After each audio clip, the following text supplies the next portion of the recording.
Hello students, आज हम start करते हैं आपका क्लास थर्ड का चैप्टर 2 ऑफ ईवीएस। ठीक है, ईवीएस का चैप्टर 2 स्टार्ट करते हैं। इसमें हम आज जो डिस्कस करेंगे आपका 1 मिनट या इसमें आपका जो चैप्टर है that is growing up and infirmities, right. Growing up and infirmities कि आप कैसे कैसे आपको बड़े होते हैं, ठीक है, उसके बारे में चैप्टर है आपका। और आपका कैसे क्या चेंजेस आते हैं, आपको क्या होती हैं, ठीक है। सो उसमें सबसे पहले हम आपके डिफिकल्ट वर्ड्स कर लेते हैं। सो उसमें आपका डिफिकल्ट वर्ड्स में फर्स्ट वन इज नेबर्स, ठीक है। इसको हम क्या बोलते हैं? नेबर्स, NEIGHBOURS, ठीक है, that we called it as, ठीक है। आपका सेकेंड वर्ड है that is failure, fail, FAILURE, failure. Third is court, COURT, court, YARD, yard, court yard. Fourth is capabilities, this is CAPA, capa, BILITIES, abilities. So the overall word is capabilities. Next is ADOLE, adol, SCENT, इसमें क्या होता है? आपका S silent है, so that's why we call it as adolescent, ठीक है, this is adolescence. Next is, this is weakness, weaknesses, physically, this is aging, this is distinction, distinction, and the 10th word is language, right? So these are the difficult words.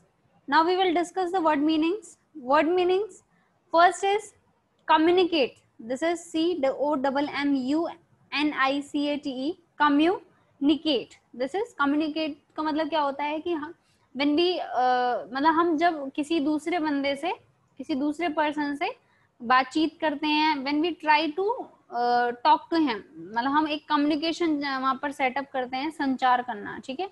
जैसे आप phone पर किसी से बात कर रहे हैं, या फिर आप लैपटॉप के थ्रू किसी से बात कर रहे हैं, या फिर वीडियो कॉल पे जो बात करते हैं, that is all the communicate, ठीक है।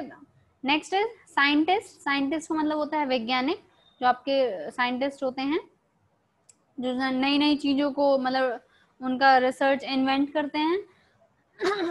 नेक्स्ट इज स्ट्रेंथ, स्ट्रेंथ मतलब ताकत। Fourth one is limbs, limbs का मतलब होता है अंग। ब्लाइंड मीन्स अंधा। एडोलसेंट मीन्स किशोर, ठीक है। नेबर्स मतलब पड़ोसी।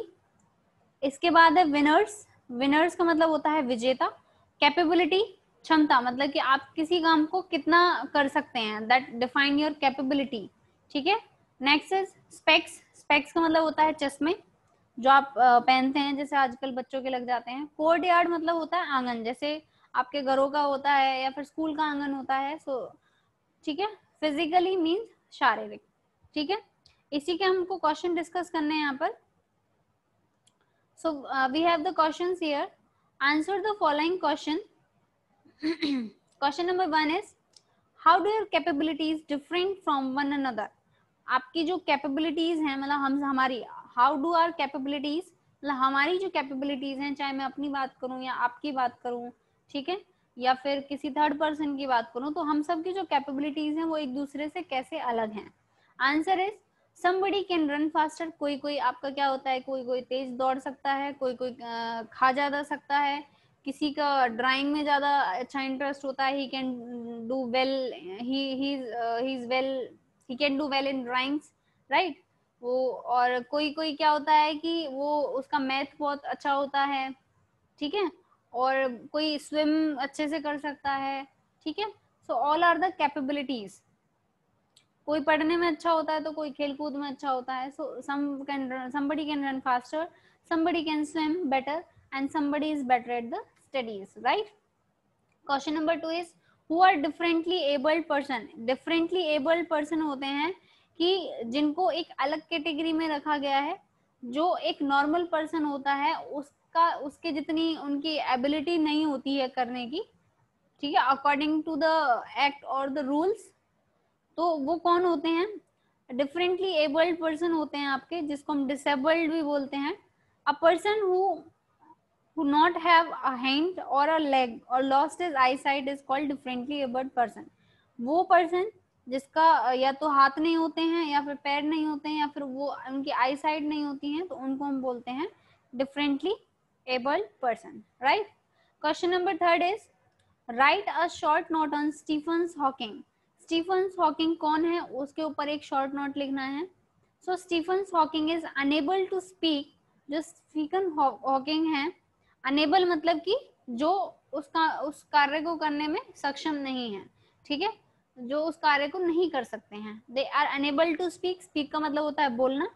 सो Stephen Hawking is unable to speak. Stephen Hawking बोलने में सक्षम नहीं है या असक्षम है.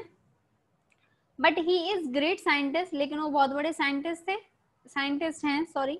एंड नोज 7 लैंग्वेजेस, और वो 7 तरीके की लैंग्वेज जानते थे, जैसे आपकी हिंदी, इंग्लिश, ठीक है, और आपकी फ्रेंच, जापानीज, ये सब क्या है लैंग्वेजेस हैं, तो ऐसे वो 7 टाइप्स की लैंग्वेज जानते थे. What is Braille script. Braille script आपका क्या होता है. ब्रेले स्क्रिप्ट आपका उन लोगों के लिए होता है जिनको जो ब्लाइंड होते हैं, ठीक है, जो देख नहीं सकते. जैसे हम तो क्या है कि लेटर देख के पता लगा सकते हैं कि आपका कौन सा वर्ड लिखा हुआ है, लाइक RAT रेट लिखा हुआ है, लेकिन जो ब्लाइंड होगा, जो अंधा होगा बंदा, उसको तो दिखाई नहीं देगा.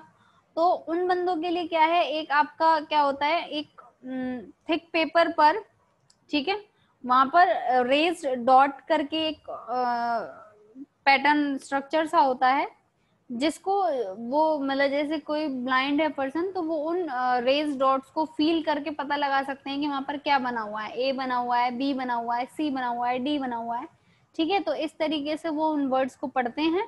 सो it is made with the raised dots on a thick paper which can be touched and felt, right. सो आपका ये आज का चैप्टर यहीं तक है, ठीक है. इसी के साथ आप इस चैप्टर को एक बार लर्न करें, अच्छे से वर्ड्स को समझें, उन वर्ड्स की स्पेलिंग को याद करें, उनको नोटबुक में लिखें, ठीक है. आपको ये काम अच्छे से करना है, ठीक है.